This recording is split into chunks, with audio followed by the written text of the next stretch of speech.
வன்முறை செய்யறவங்க, ரவுடிஸ் அவங்கலாம் செஞ்சுட்டு தைரியமா போயிடுறாங்க. ஆனா மக்கள் நாம அஞ்சுக்கிட்டே இருக்கோம். இல்ல நீ நிறைய பேசிட்ட, பேச விடுக்க. தீயவர்கள் மட்டும் கொலை நடுங்கணும், குழந்தைகளுக்கு ஒரு பாதுகாப்பான உலகத்தை நாம் உருவாக்கணும். தம்பி தங்கதுரை பேசும்போது இங்க சொன்னாரு, அரசியல் பிரமுகர்கள் நிறைய பேர் வந்திருக்காங்கன்னு நம்மள சொன்னாரு. இல்ல நீ நிறைய பேசிட்ட, பேச விடுக்குறாரு. உண்மையிலேயே அரசியல் பிரமுகர்களா நாங்க இங்க வரல. இங்க தம்பிகள்லாம் ஜெயிக்கணும்னு ஆசையோட ஒரு அண்ணன்களாக தான் இங்க வந்திருக்கிறோம். உங்களை அத்தனை பேரும் நீங்க ஜெயிக்கணும், அதை நாங்க பார்க்கணும்.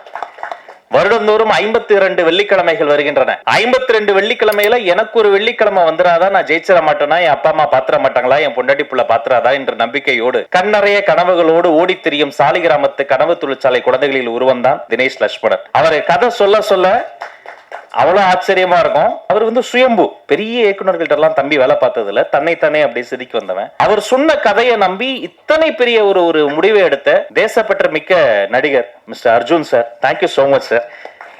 காலையில தம்பி நான் விசாரிச்சேன், என்னடா எல்லாம் வந்துருவாங்களா அப்படின்னு கேட்டப்ப நான் கேட்ட ஒரு வார்த்தை, நீ புது படம் ஃபர்ஸ்ட் டைரக்டர் அர்ஜுன் சார் வருவாரான்னு கேட்டப்ப வந்தா சந்தோஷப்படுவேனே சார், கொஞ்சம் பிஸியா தான் இருக்காரு அப்படின்னாரு. உண்மையிலே எனக்கும் மகிழ்ச்சியாக இருந்தது. அவருக்காக வந்ததுக்கு ரொம்ப நன்றி சார். இந்த படம் ஜெயிக்கணும். தீயவர் குலை நடுங்கன் பேர் வச்சிருப்பாருங்க. உண்மையிலேயே வன்முறை செய்யறவங்க, ரவுடிஸ் அவங்கலாம் செஞ்சுட்டு தைரியமா போயிடுறாங்க. ஆனா மக்கள் நாம அஞ்சுக்கிட்டே இருக்கணும். அப்படி இருக்க கூடாது. தப்பு செய்யறவங்க தான் இனி அஞ்சணும். இதை போன்ற படைப்புகள், படங்கள் பாடங்களாக மாறணும். தீயவர்கள் மட்டும் கொலை நடுங்கணும், குழந்தைகளுக்கு ஒரு பாதுகாப்பான உலகத்தை நாம் உருவாக்கணும். இந்த படம் வெற்றி பெறுவதற்கு தயாரிப்பாளர் தொடங்கி அத்தனை பேருக்கும் வாழ்த்துக்களையும் சொல்லி, டைரக்டர் இல்லாம கூட ஒரு சீன் ஒரு ஷாட் நம்ம எடுத்துடலாம். அசிஸ்டன்ட் டைரக்டர்ஸ் இல்லாம ஒரு ஷாட் கூட எடுக்க முடியாது. இந்த துணை இயக்குநர்கள், அசிஸ்டன்ட் கேமராமேன்ஸ் அத்தனை பேருக்கும் நன்றி சொல்லி பாராட்டு சொல்லி வாழ்த்து விடைபெறுகிறேன். நன்றி, வணக்கம்.